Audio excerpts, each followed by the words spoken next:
goats and guitars.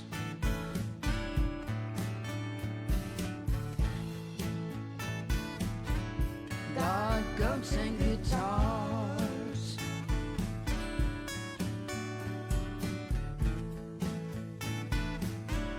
God, goats and guitars. Oh, yeah, God, goats, and guitars. I asked E.G. Kite I said I could understand the God, I can understand the guitar, but what about these goats? And she goes, Ann, there's just nothing like going when you're down and depressed to go see your goats, your baby goats, and hold them real close. They just make you feel so good. So that's what her 3 things are. You may have 3 other things, but E.G. Kite will be at the Inn on the Square Thursday night for Bourbon, Boots, and Blues. That's right, with Greenwood Performing Arts. I thought I'd play a song just so you could hear the great music. And that's actually a song that E.G. Kite wrote. Who else would write a song about God, guitars, God, and goats? Who else would do that? E.G. Kite. Anyways, the Bourbon Guys, Wesley Timmerman, Tom Duran, and crew will be there serving up delicious and expensive bourbons right there for the bourbon tasting. And then, of course, we'll have delicious appetizers, great music. It's going to be a fun evening. Hope to see you there. And let's see, you can get your tickets at the Greenwood Arts Center, and you can also go online to greenwoodperformingarts.org. Yeah, my brain is not really engaged. How's yours this morning? Oh, my God, I was awake at the right time, and then I closed my eyes off. Yes, I did, and I was like, oh, Lord, what time is it? Well, it wasn't too long, and I was supposed to be here on the air, so here I am, ready to roll right here with you this morning. Boop, boop. Anyways, it is Monday, the day after Daylight Savings Time. I tell you what, though, it sure is good to go out there in the evening, isn't it? And to be out there later. Last night, what was it, 7:30 before it got dark, and it's just going to get longer and longer, so it's great. Hope you had a great weekend. I had a fantabulous weekend. Well, what did you do, Ann? Well, I went to see the new epic Elvis movie. Oh, my God, it was great. Well, what makes it so great, Ann? Well, it's Elvis during, 1969, 1971, 72, 73, in that era, when he was, number one, very skinny. I could not get over it. And these are actual, it's kind of a documentary because they're actual clips that were found in the old salt warehouse that they have in the, Utah, Nebraska, I think it's in Utah.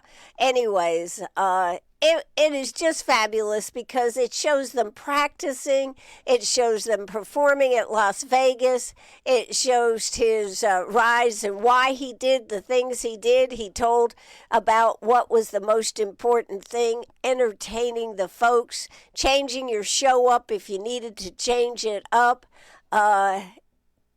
This is when he said he didn't smoke, he didn't drink, any of these things. He was just there to do his job, and it just was great. It just was great. So I wanted to tell you, if you have the opportunity to go see it, go see it.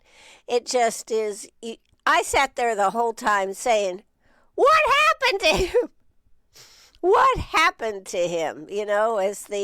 I guess we just have to say it's the Hollywood influence, but it is truly an uplifting and great, great, great show. So I would hope that you will have the opportunity to go see it. Don't know how long it'll be here. I think we had almost a private screening Saturday night. I think there were less than 10 people in the theater, which always bothers me. I mean, I don't like it when it's totally packed, but, a few more people would have been nice. But anyways, if you want to see a really great, uplifting movie, go see the new epic Elvis movie. It is awesome. All right, so that was one thing I did. Enjoyed getting outside, enjoying it, even though we had some rain showers and whatnot. We are, news stories coming across my desk. Can't wait to get to them. Let's go ahead and get the weather right now in Greenwood. It is 61 degrees. We are looking for a high today of 79, a low of 60.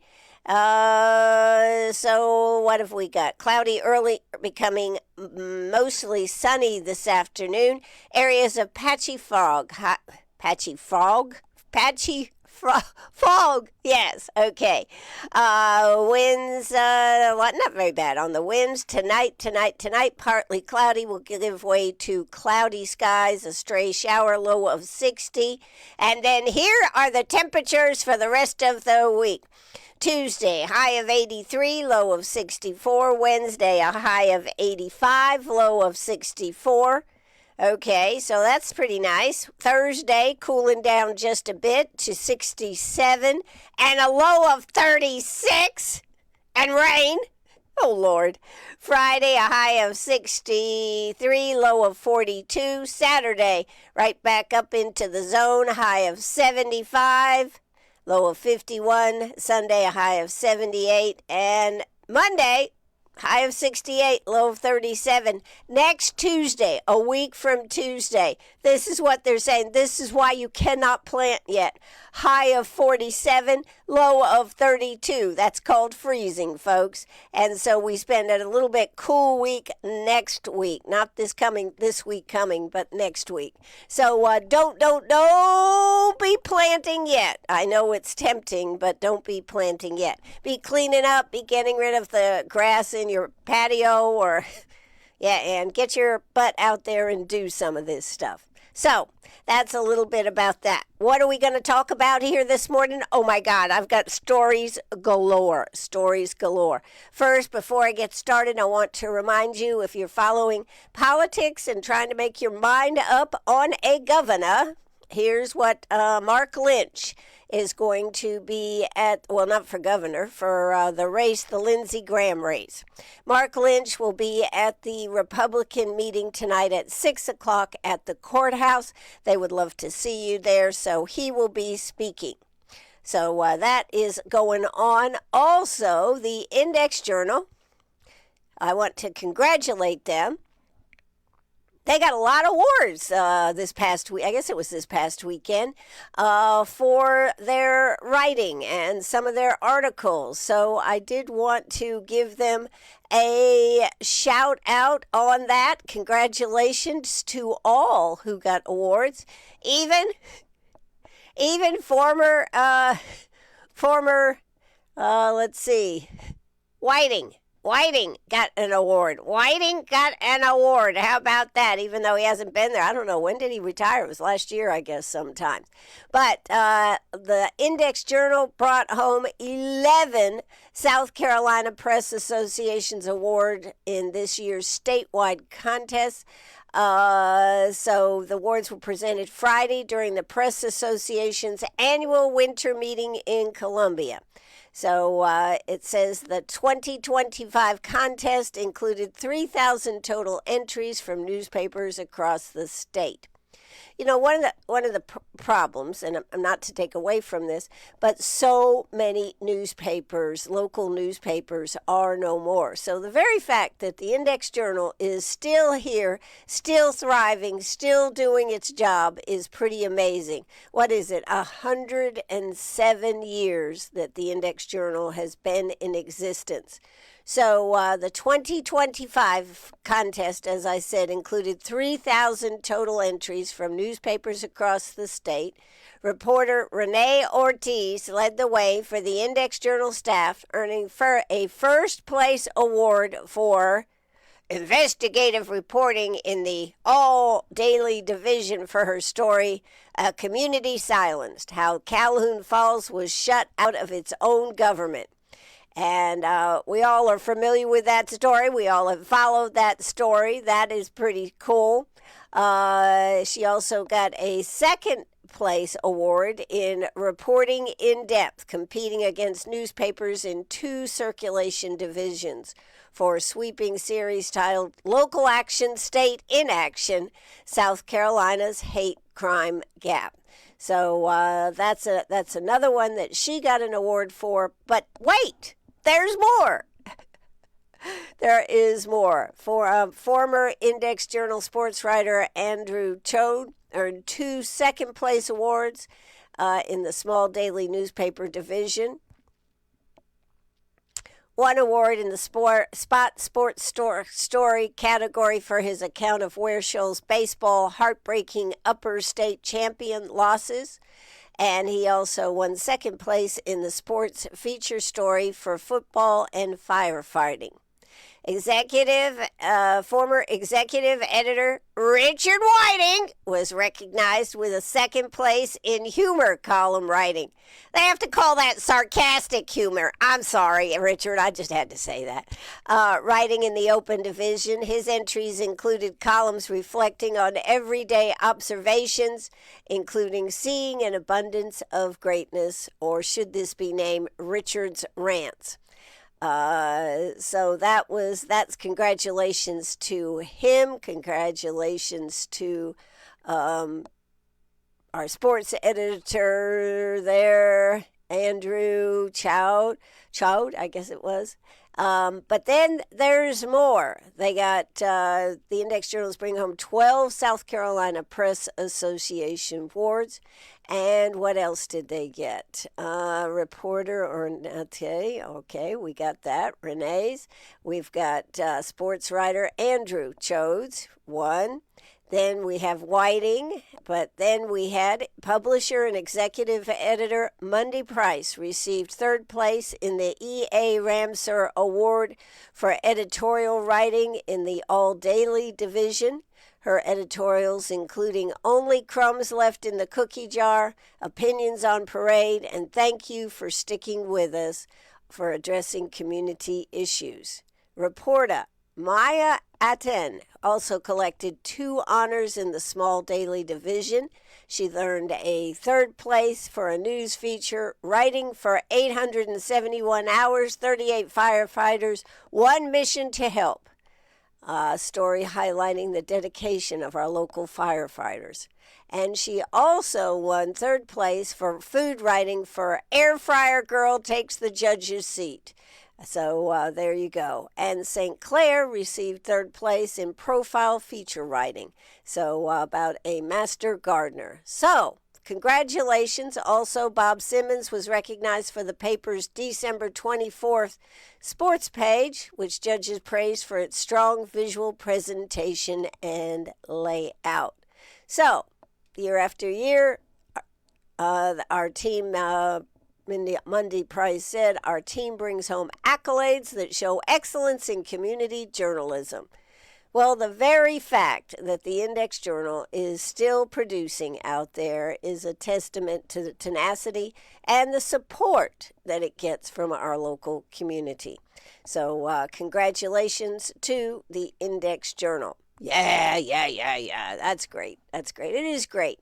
And every year they usually get good awards. And this is a good training ground for young reporters to really get their chops. There you go, their chops. All right. So that was one I wanted to discuss. I also want to discuss school choice. Oh my God, this article is blowing up into something that not only affects us here in Greenwood, but across the nation. So I hope we can talk about that. Krispy Kreme. Today, Monday. If you are near a Krispy Kreme, FYI. Buy a dozen, get a free dozen, because they figure everybody needs a little help, a little sugar rush to keep them going, or get them going, I guess I should say. Here's another good story I've got. This is kind of a fun one, although it's devastating. FBI seizes a suitcases with hundreds of dollars, 46 million to be exact, from a federal worker who was, guess what? Leaving the country. Yes, okay. Other things that are coming up, Dairy Queen on March 19th, we're going to have Free Cone Day, just because we can. Free Cone Day, it's actually a national day with Dairy Queen. They give away a small free cone. CBD will be having a wellness weekend. You don't want to miss that. You got to sign up, but here's the deal. You get $200 worth of freebies if you go ahead and register before Thursday. Also, for those of you like myself that have followed the Oscar Mayer Wienermobile, it is going to be down at West Columbia City Hall Thursday, the 12th. So those are a few of the things that I know about. What do you think about that? We've got a lot to talk about.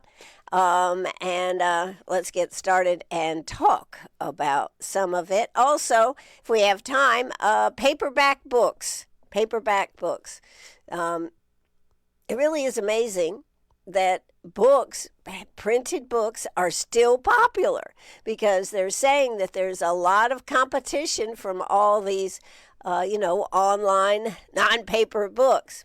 Though, to me, sitting down and reading a book and putting your hand on that paper is pretty cool.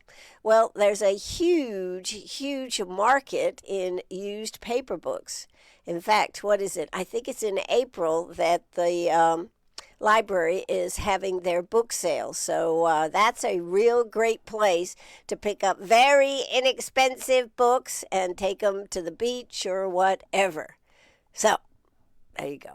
That's a little bit about what's going on. Also, I found it interesting. The son of Khomeini over there, the supreme one, is the one that is put in the catbird seat for Iran. Let me tell you, I would, if anybody said to me, well, son, it's your job to take over for your dad, I think I'd be sitting there going, no, thank you. I think I'll just pass. That's almost a certain death sentence. I don't know. I haven't really read up that much about it. But I do know that I saw a headline, and all I could think about was, you want me to take over? And look what they're doing to our country? No, thank you. I was just packing up to leave the country. How many times have we heard that? So I haven't looked up anything about it. I realize I'm being a little facetious here this morning. Or maybe I'm not. So, what else do I have for you on this Monday, the day after daylight savings time? It is always a killer. And somehow it seems like the older we get, right? The older we get, the harder I think it is. Oh my goodness. Okay, here is an article that I hadn't seen. This just was posted on Facebook yesterday, March 8th, at approximately 10:50. Deputies from the Uniform Patrol Team 2 responded to a call for service in central Greenwood County for possible squatters being unlawfully inside a residence. Prior to law enforcement arrival, two parties from within the residence exited and fled the scene on foot. The caller was able to provide very detailed physical description on both parties. Thanks to quick reaction by Team 2, deputies set a perimeter. A Greenwood County Sheriff's Office drone was deployed, as was GCSG Greenwood Sheriff's Patrol's elite canines. Upon completing a track, both parties were taken into custody without incidents by deputies from Team 2. During the course of the investigation, one of the parties was found to be in possession of what is believed to be ecstasy. Well, They may have been having a little ecstasy, but they don't have that now, folks. Both parties were transferred to the Greenwood County Detention Center for booking and housing. Fantastic job by Team 2, drone operator and K9 and handler. So there you go. That is good news. And that just shows you we don't take squatters right here in Greenwood County, right? You know, there's been a real problem in other parts of the country, New York, California, basically states that have very liberal policies. So they got possession of ecstasy, unlawful entry into enclosed places, malicious injury to real property, and trespassing. So I just saw that one, thought I would just share that with you. Unbelievable. So what else do we have here this morning? I really want to talk about the story about education and the money which is being spent. Across the country, school choice programs are expanding rapidly, but they are also becoming much more expensive. School choice programs typically provide taxpayer-funded scholarships or vouchers that allow families to send their children to private schools or homeschool programs instead of traditional public schools. Originally, these programs were limited to low-income students with disabilities. But now many states are moving towards universal school choice, meaning almost any student can qualify. By next year, 17 states are expected to have universal programs. About half of all U.S. students could qualify for some type of private school scholarship. Supporters say that this school choice is good. It gives parents more control, helps students leave struggling schools, creates competition that improves education overall. But critics argue that diverts money away from public schools, creates two education systems funded by taxpayers, lacks accountability in how money is spent. I would say number 3, that lacks accountability on how money is spent. This is our downfall. Whether it's school choice, whether it's any of the programs out there, if you do not have oversight, if you do not know how money is spent, accountability, you fail. This article that was in, let's see, what was it in? I think it was in the South Carolina Gazette. The article points to Arizona, where the program now costs $872 million a year, and an audit found that about 20% of the funds were used for unauthorized purchases, including luxury items. So how does that relate to South Carolina?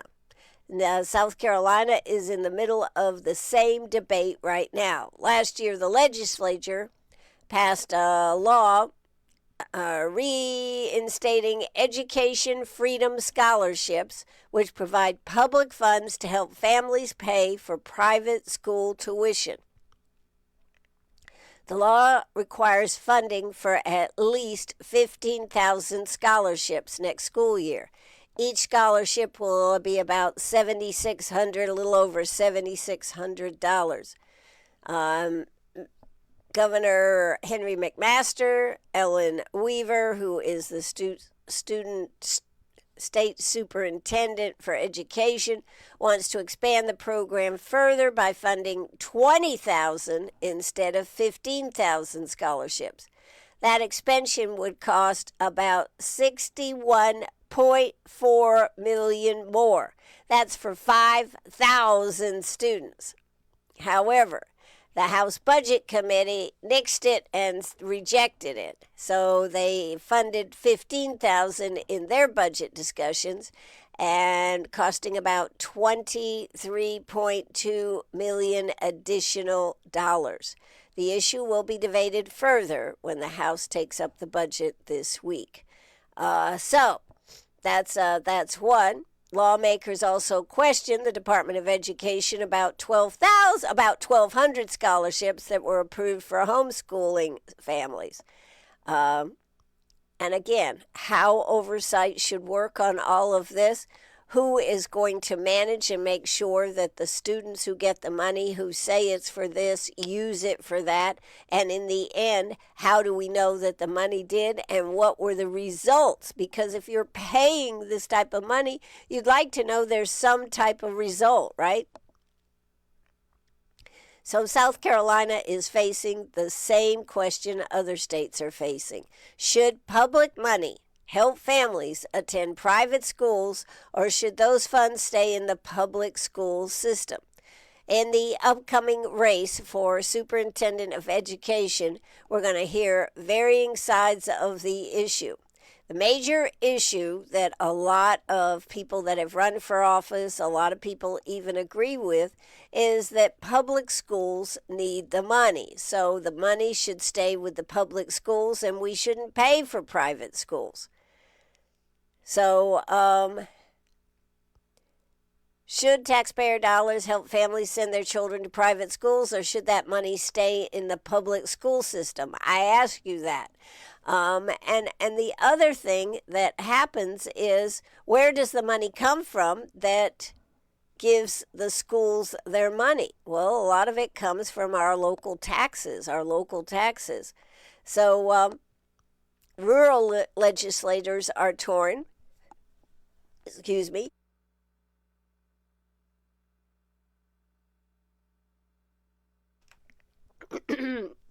Well,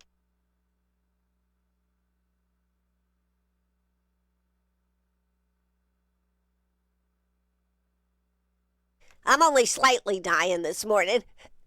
Oh, I think it's going to be a bad season for pollen this year. I'm feeling it. Many Republicans lawmakers support school choice in principle, but rural legislators face a dilemma. In many rural counties, there are very few private schools. Public schools are often the largest employer in the community. So, some lawmakers worry that expanding the vouchers could reduce funding for local public schools, hurt already struggling rural districts. That's why support for expansion can be strong in the suburban areas, but weaker in rural districts.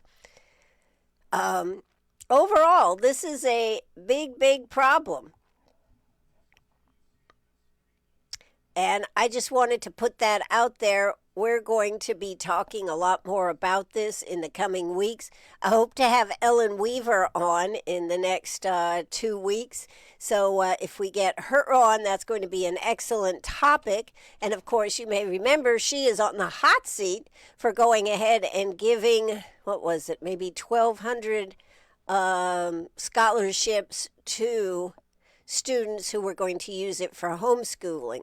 So school choice programs are expanding across the country, and South Carolina is right in the middle. Supporters say parents deserve more options. Critics say the programs could weaken public schools. So we're going to delve into that more. I wanted to open the door to it. Has anybody got a question or a comment? 864-332-9355. 864-332-9355.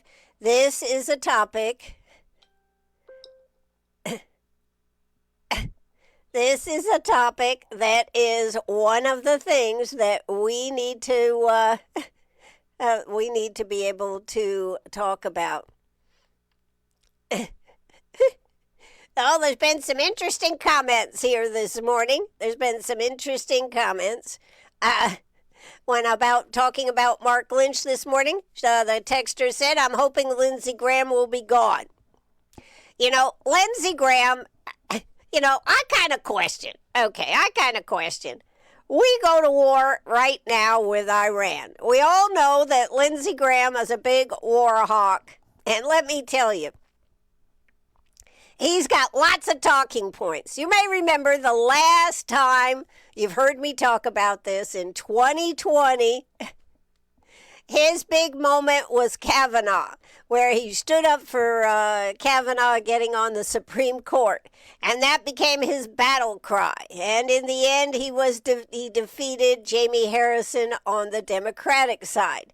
Well, he needed a talking point, and I think he's found one. The Iran war. He has gotten himself right in the middle of it. I don't know if he's found the exact talking point that he wants, but it is amazing how a topic comes along that puts Lindsey Graham right in the catbird seat. He does have some competition. One of the people, like I mentioned, Mark Lynch, will be here this evening at the Greenwood GOP meeting, 6 o'clock at the courthouse. Do I think that Mark Lynch has any chance?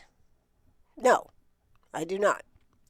Even though he is a very well-to-do upstate businessman, he doesn't have the money, nor does he at this moment have the support. Now, things could change. They, of course, will be running hard for the next March, April, May. June 8th or 9th is the primary. Things could change. I think you're going to see a lot of changes in the governor's race as we get closer to them really out there running. It's kind of like a horse race right now. You hear the hoofs. They're all charging on. But I think we're going to see some repositioning as the weeks go on. But now back to Lindsey Graham. Lindsey Graham will find that perfect moment where his soundbite will become his rallying cry on why he should be here with South Carolina. I saw a post the other day, and it says, and I think if I was running against Lindsey Graham, I would use this one. So great to be back in South Carolina. Yeah, we never see you. So, yes, he's always going overseas. He's going here, he's going there. He thinks he does have some influence over Trump.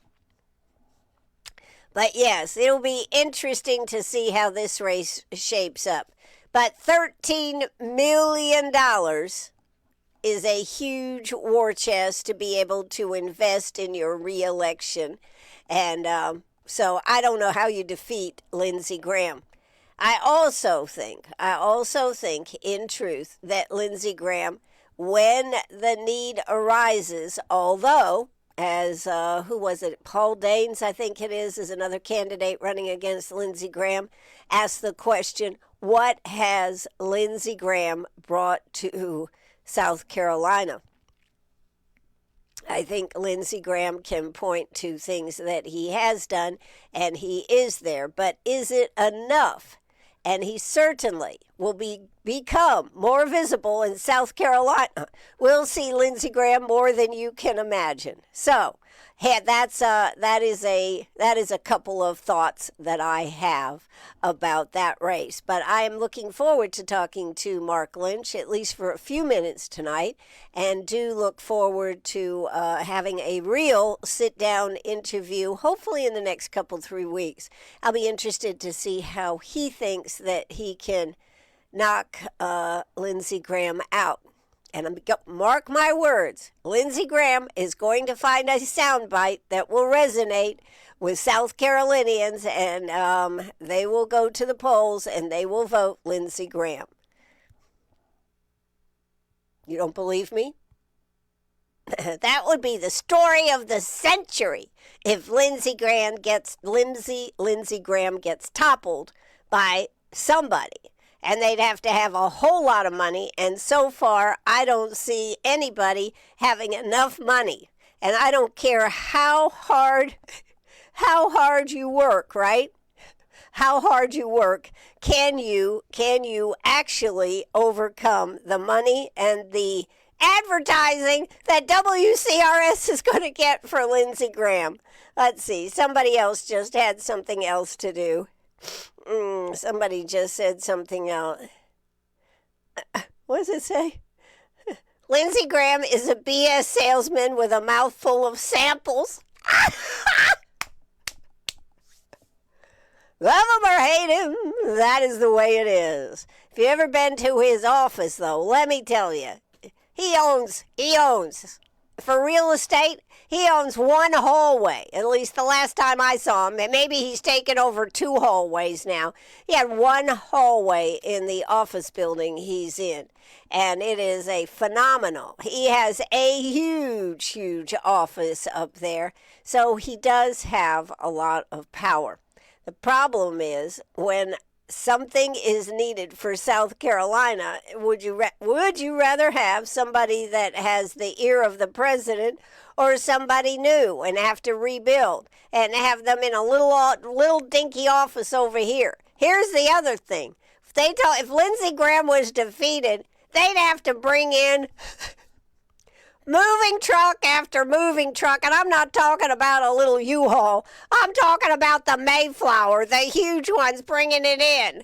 And he would sit there and just cry himself a river. Anyways, yes, that's me talking here this morning. It's going to be an interesting race, and I truly am looking forward to seeing who can separate themselves out. Whoever wins the primary with Lindsey Graham, though, is going to probably end up being the candidate. So far, I haven't seen any Democratic candidates come forward to try to slap Lindsey Graham down. That's right. Jamie Harrison tried, and boy, he spent a whole lot of money in 2020, and none of it came to pass. But who knows? Who knows? Maybe the Democrats will decide this is an office that they want to go after. I certainly hope so, because you know me, I like money, and I would certainly take any and all their advertising. All right, so that race. What else did we have? I think this school choice is going to be one that I definitely want to talk to some of our local legislative delegation. They all told me last week, "Oh, come on, Ann. Have I heard from any of them?" No. Looks like I'm going to have to spend today saying, okay, who's coming on and who's going to be interviewed? But you know what? I'm not sure any of them really want to be interviewed. This thing with John Few is such a disaster for the legislative, for the judge, Supreme Court judge. We talked a lot about it last week. I'm not going to go through it again. You can go back and watch any of my podcasts. What was it? Wednesday, Thursday last week. Tuesday, Wednesday, Thursday. I think I was talking about it a lot. John Few, who is a Supreme Court judge, stepped down. He was up for re-election to the post. The legislature, Ray Lucas, who was the former Speaker of the House, wanted that job even though he had no experience as a judge. Would be in 3 years at retirement age for that post. Wanted the legislature, I don't even want to talk about this, but wanted the legislature to go ahead and make a special exception so that he did not have to retire when he reached whatever the age was. And he had run around and gotten a lot of support, and the Speaker of the House was supporting Jay Lucas, even though he is a lawyer, but he's never done any judgeshipping. So, I don't think anybody really wants to talk to me about it. Because I would be I would want a whole lot of information why they think this is a good thing. And the only way that Jay Lucas could be stopped was for John Few to do just what he did. Fall on his sword and say, I'm not going to run again. This has now put the process back to the very beginning. They will have to go all the way through the process, getting the judges that they want to try for the role, et cetera, et cetera. But this is another example of how powerful our House of Representatives and Senate legislature are here in South Carolina. The governor doesn't have a lot of power, but excuse me, our legislative branch does have a lot of power, and the Supreme Court does not have a lot of power when you can be booted off the Supreme Court because you didn't make a popular legislative decision. So people have said, and they don't want to talk to you. I'm beginning to think they're right. Anyways, that's a little bit about that. As I said, you can go back and check that out. I talked extensively about it last week. All of those shows are on the website, WCRS1450am.net, and or you can go to WCRS Radio right there on Facebook and watch them right there on Facebook. So, there you go. All right, what do we have coming up this week on Meet Me at the Diner? Meet Me at the Diner. Tomorrow, we have Brenda Feast with Crossroads Women's Center. We'll be talking about the Tim Tebow and all the things they do over there at Crossroads Women's Center. I tell you what, I took a tour of that Friday. I think it was, Friday. I took a tour over there. What an interesting place. What a peaceful place. And we're going to be talking about all those different aspects of the things that they do. It really is kind of like going to Grandma's house. Yes, where Grandma was the one that always gave you milk and cookies, gave you all the good stuff. I had chocolate coffee while I was there. Yes, it was just chocolate. It wasn't, if they ground up chocolate cacao beans and then made a coffee out of it. It was quite good. So we're going to talk a whole lot more about all the things that they offer over there and what an amazing growth pattern they have had in the last few years and their plans for the future. So that is tomorrow afternoon. And on Wednesday afternoon, we'll be talking with Childhood Evangelism program that they have in the schools, and we'll be talking with Roxanne Lindholm about that. So that's two good ones for this week on local. Thursday, I'm not doing a show because we got the Greenwood Performing Arts event at the Inn on the Square. Doors open at 6 o'clock, and I need a little bit of time to get ready. So anyways, that'll be Thursday. But we are lining up some really good interviews, and so cool. Now, in the end here, I want to discuss Penny. Penny is okay. Let me just say that in the beginning here. Penny is okay. But Tuesday, tomorrow, Penny has a spa day. And they informed me the last time I was there that in order for Penny to come back for her spa day, that her rabies shot needed to be updated. So I was like, okay, well, so I make an appointment Friday for Princess Penny to get her rabies shot. And when I call in, they go, oh, by the way, and she'll need a distemper the end of the month. I think that was right. Anyways, do you want to go ahead and do that? And I was like, well, is that a problem? Should I not do that? Is it better to do one shot and then the other? And they go, no, it's not going to be any problem. I said, okay, well, let's knock her out. So we go Friday afternoon, and she gets two shots. She whimpered on one, made no noise on the other. Okay. So that was Friday afternoon. Friday evening, I don't know, 5:30, 6 o'clock, we were out walking in the field, and literally she did not want to walk. And she is a walker extraordinaire. She is always moving, jumping, doing all this stuff. So she didn't want to walk. I was like, well, what's wrong? And she just stood there. So I tried to pick her up because she's 22 pounds and I can pick her up. And she didn't want me to pick her up. So it was quite a trip getting back to the bomb shelter here. But we did, and she had her dinner, and then she just laid on her side the whole evening, just whimpering and fast breathing and panting. And I'm getting concerned now. Is she going into anaphylactic shock or whatever that's called? So I did what every smart person did. I Googled a vet. Then I ended up with a Chewy veterinary assistant. And I told them all the things that were going on. They asked me a lot of questions, and they go, your dog needs to get to an emergency vet. It's now 8-ish, and she is just laying there panting like crazy, and I'm really getting worried.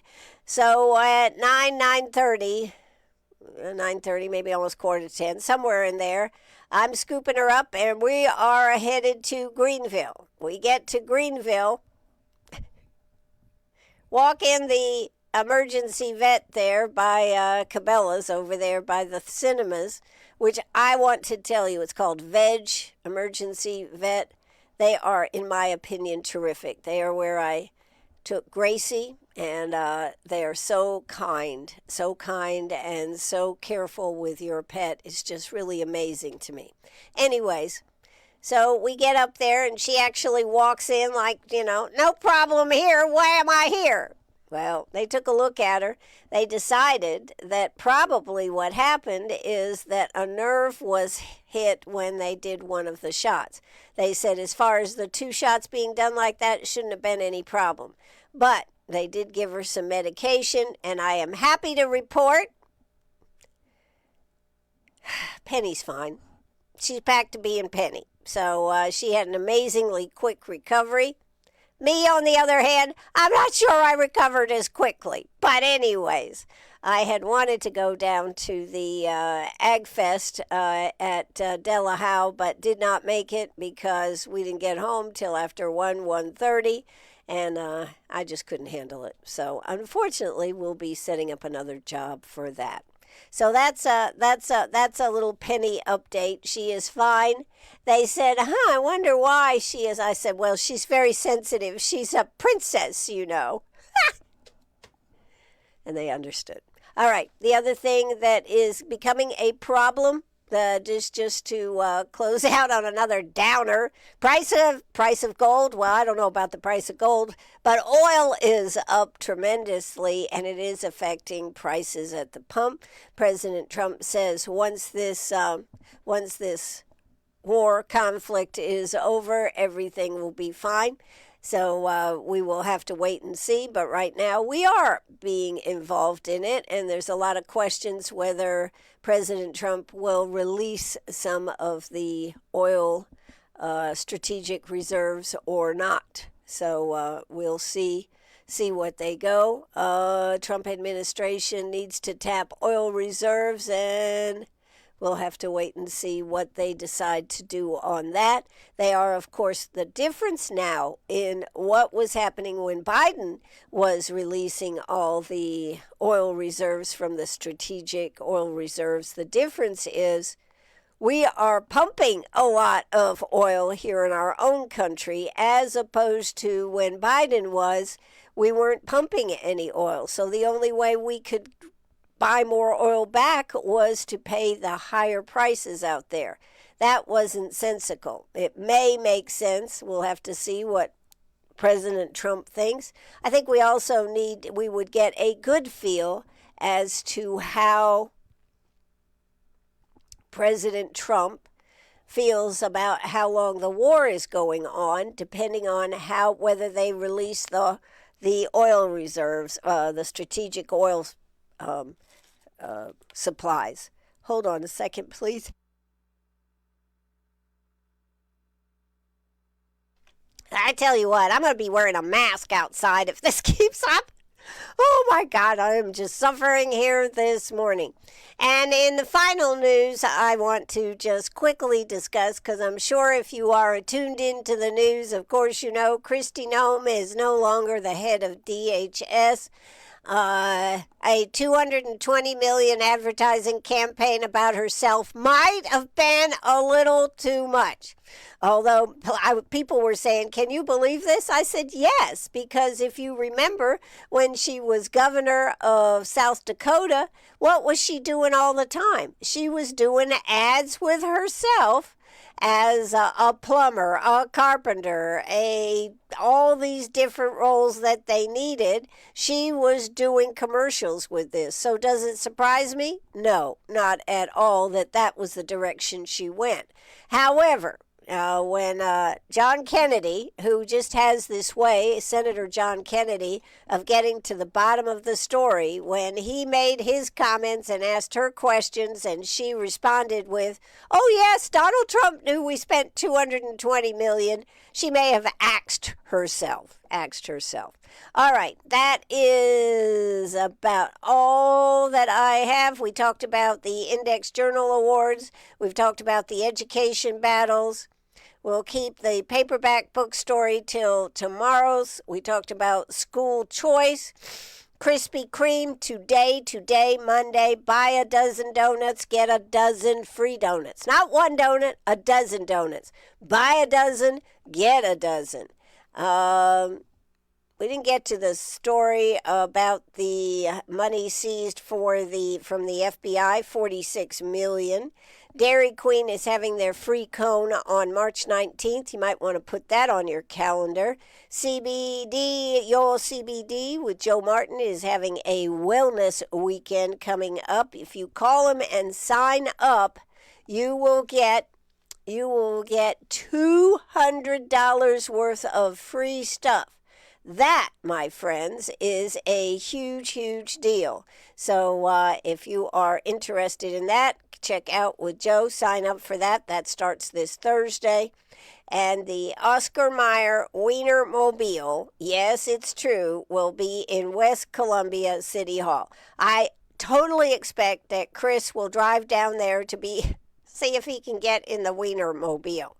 You know, that was actually, what was that, a year or two ago? They were advertising for people to drive the Wienermobile all across the United States. They had, 2 or 3, maybe 4 jobs available. I thought about applying for that job. I thought, what a great job, driving a cool vehicle all across the country and making stops. Well, it is here in South Carolina. Don't forget, if you are interested in finding out more about Mark Lynch, who is a candidate to try to take down Lindsey Graham, you should be there at 6 o'clock tonight.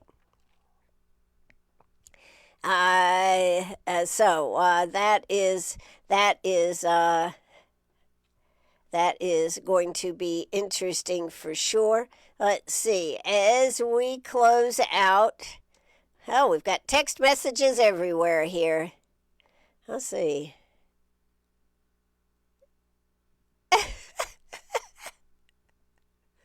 Oh, okay. All right, more comments about Lindsey Graham. Everybody wants to jump on Lindsey Graham. You know, I understand, but I think this is where term limits are important. If we had term limits, it wouldn't matter how much money you had.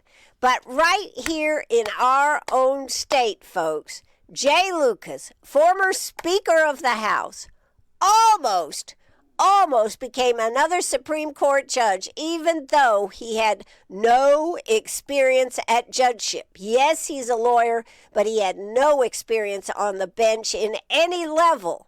He's worked corporate law. He's done all this kind of stuff. He may have had some private, but he was also in the legislature for quite a few years before he just up and quit and went to work for a corporate job. And on top of that, he wanted special consideration because he should be given, not have to conform to the age requirement that everybody else does when it comes time for retirement. So when you tell me, oh, that's we don't have these kind of problems. We have these in South Carolina all the time, and that is our latest example of that. So if we had term limits, would this even be a problem with Lindsey Graham? No. Do you think Lindsey Graham would vote for term limits? I see a lot of hands raised out there saying no. No, the no's have it. No, Lindsey Graham would not vote for term limits. You, my friends, are absolutely right. You are absolutely right. He would not vote for term limits, and neither would Nancy Pelosi, Waters, all these people that have been in Congress forever would probably not vote for term limits. How about Joe Wilson? Would he vote for term limits? Nah, I don't think so. Who else is in Congress? Who else is in Congress right now? Ralph Norman might. He has just stepped down. He is stepping down. He is still in the office, but he is stepping down. He will be out if he does not win the governorship, which is a question. He will be out if out of public office if he does not win the governorship, because he is stepping down from that office. He is the one that wrote an article about Congress wanting a pay raise. Does anybody think they deserve a pay raise? Raise your hand. Nobody's raising their hand. Nobody thinks Congress should get a pay raise? I'm shocked. And again, I'm not shocked. You listen to WCRS. You're smart, you're intelligent, and I'm proud of you. No, they don't deserve a pay raise. And some even want to get back pay. And no, they're not going to get back pay. But Ralph Norman wrote an op-ed piece about not getting a pay raise. But he will be out of office if he does not win the governorship. And I think that he has said he would vote for term limits, that was important.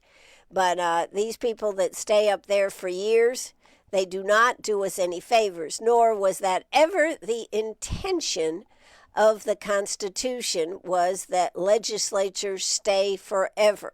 It was to go serve a couple of terms and then get back to the farm, not stay there all these years. Hey, you know what? I'm done. I hope you have a great day today. I hope you recover from the change. It's amazing what 1 hour can do to just wipe you out, isn't it?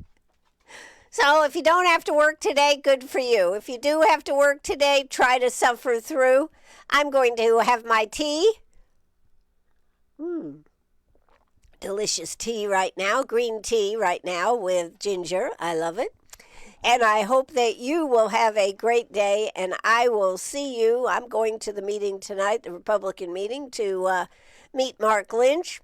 I'll be reporting back tomorrow right here on WCRS. I also want to say again a big congratulations to the Index Journal for their awards, in particular for all the awards that they got, in particular Renee Ortiz. She has really been out there knocking it out of the park on legislative and government issues. She's done a great job on that. So congratulations, Renee. Congratulations to all. But to get first place across the state, that's pretty darn impressive. So that's going to do it for me. You have been listening to WCRS Radio, and we are going to say in just 1 second, as the music catches up with me, I do. So how do you do? Bye-bye, everybody.